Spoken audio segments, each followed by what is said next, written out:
The following story has been brought to you by StoriesToInspire.org.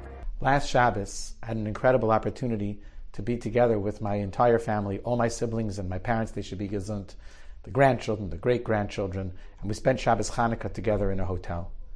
It took a lot of effort to prepare it, but it was totally worth it. It was such an amazing experience. Friday night, which is always such a beautiful time, after Hadlakas Neres Shabbos and Hadlakas Neres Chanukah, we sat down to the Friday night meal. And it was so nice. It was just peaceful and warm, and there was such a great energy. And all of a sudden, the peace and tranquility was shattered by a piercing sound. My little nephew had walked over to the fire alarm on the wall and pulled the fire alarm in the hotel. Now, I don't know if you ever thought about this, but what happens when the fire alarm goes off in a hotel? All the inhabitants, all the guests have to, in their pajamas and in their slippers, have to come running out and file in front of the hotel into the cold.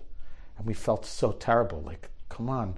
We've all had maybe this urge to pull a fire alarm in our life, but none of us actually do it. And this little kid just totally walks over and he destroyed everything. The hotel is going to be upset at us. The tranquility and the peace and the meal is disturbed.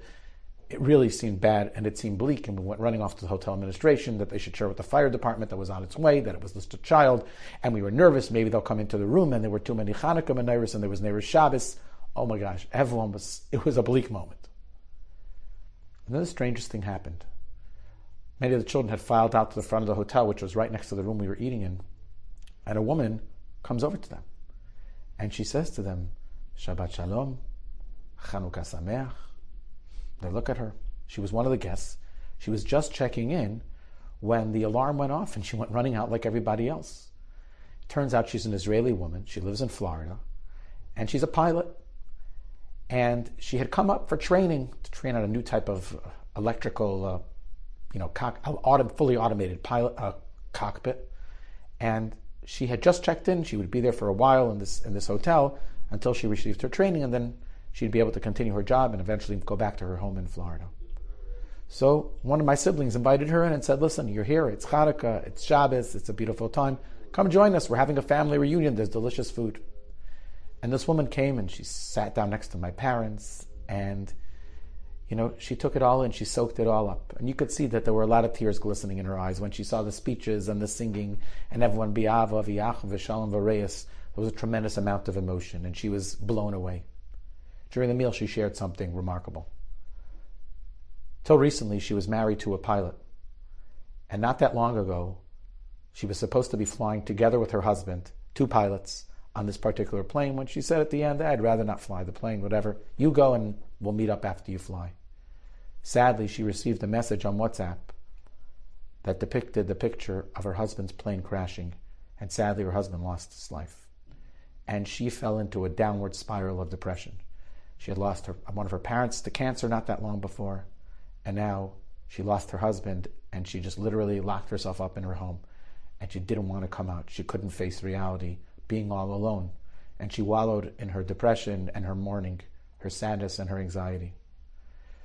But life has to go on, and after a number of months of literally closeting herself up in her home, the fellow that she works for, she's a personal pilot of some famous Latin American singer, reached out and said, I'm getting a new plane and you need to be trained and you need to be recertified. It's got this whole amazing, unique, fully automated flat screen panel, control panel in the front.